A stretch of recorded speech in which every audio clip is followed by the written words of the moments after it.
Hello, you are watching English Bulletin of IPR Department. I'm cheering Eden. Let's head straight to the news making headlines this week. According to the latest update on COVID-19 cases in Sikkim provided by the State Health Department, a total of 2 positive cases were reported by the end of the day on Sunday. The total number of active cases is now 70. Total cured and discharged stands at 5,810 and total confirmed cases till date stands at 6,110. 75,827 tests have been conducted so far and 135 persons have died from the disease. Currently, there is not a single person admitted in the ICU and no COVID-related death was reported in the last 24 hours. COVID-19 vaccination drive was not carried out on Sunday. However, 233 persons were vaccinated on Saturday, out of which 184 were healthcare workers and 49 were frontline workers. Eat Right Challenge Namchi themed Inspiring Trust, Assuring Safe and Nutritious Food was organized by South Zilla Addaksha Chiringdem Bhutia at Central Park, Namchi, South Sikkim on Sunday. District Collector, South Subdivisional Magistrate Namchi, officials of the department and stakeholders attended the program. DC Chairman of Eat Right Challenge M. Bharani Kumar spoke about the challenge and urged one and all to eat safe and clean food.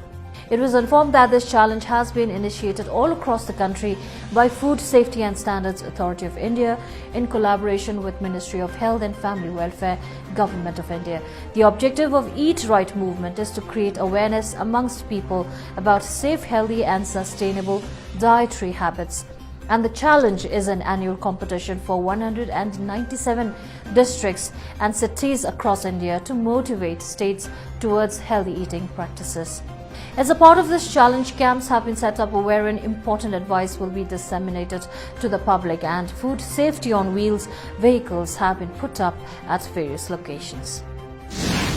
The draft electoral rolls for all the municipal areas in East Sikkim were on Friday published for the general public as per the schedule of preparation of electoral rolls from State Election Commission.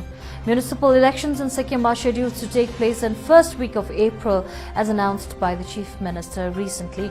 Sikkim has a 3-tier civic body with Gangtok Municipal Corporation with 13 wards, 3 municipal councils at Namchi, Naya Bazar, Jorthang and Gazing with 7 wards each and 3 Nagar Panchayats at Singtam, Rangpo and Mangan with 5 wards each.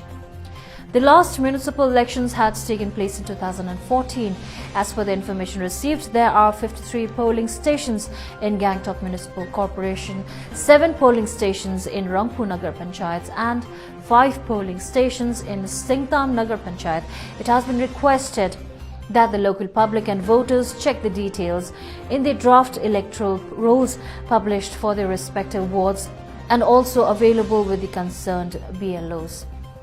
As per a 2020 state legislation, municipal and panchayat elections in Sikkim will now be held on a non-party basis, meaning no political party can field their candidates.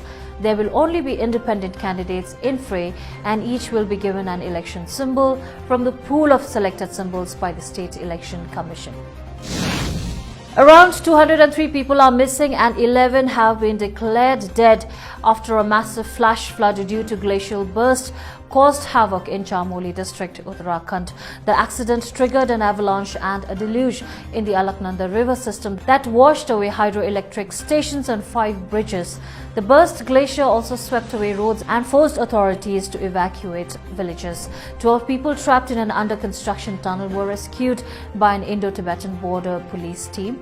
Around 30 NTPC plant workers are still trapped in a tunnel, reportedly around 2.5 km long, and rescue teams worked through the night to save them. Efforts are still on. National and state disaster response teams have been deployed, as have teams from the ITBP. The Army has also sent 6 columns and the Navy 7 diving teams.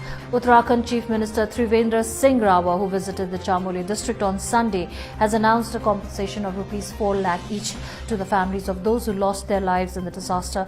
An extra 2 lakh rupees will be given from the Prime Minister's National Relief Fund, with 50,000 rupees for those with serious injuries. The glacier disaster is a grim reminder of the monsoon floods in Kedarnath and rest of Uttarakhand in 2013, which killed 6,000 people and led to calls for a review of development projects in the state, particularly in isolated areas like those around the Rishi Ganga Dam. The COVID-19 pandemic shows signs of receding in India as active cases decline and deaths per day remain below the 100 mark. The country reported 84 casualties in the last 24 hours, taking the toll tally to 1.55 lakh in the world's second worst infected country, according to the Health Ministry's update this morning. India also reported more than 11,800 fresh COVID-19 cases, which was lower than the 11,900 recoveries reported in the day.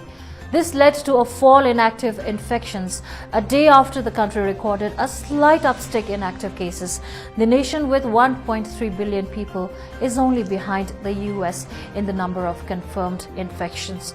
Meanwhile, more than 58 lakh people, mostly healthcare workers, have been vaccinated under India's inoculation drive that began on January 16th. The country is set to receive the most number of COVID-19 vaccine doses in the initial distribution from the World Health Organization's COVAX initiative, at a time India's supply of the shots outstrips demand. This is all we have for today. Please like and follow our Facebook page, that is the Government of Sikkim official page, for the most authentic news and information on recent developments in the government and the state. Please continue wearing mask, wash your hands regularly and maintain physical distance while heading out as our fight against COVID-19 continues. Thank you for tuning in.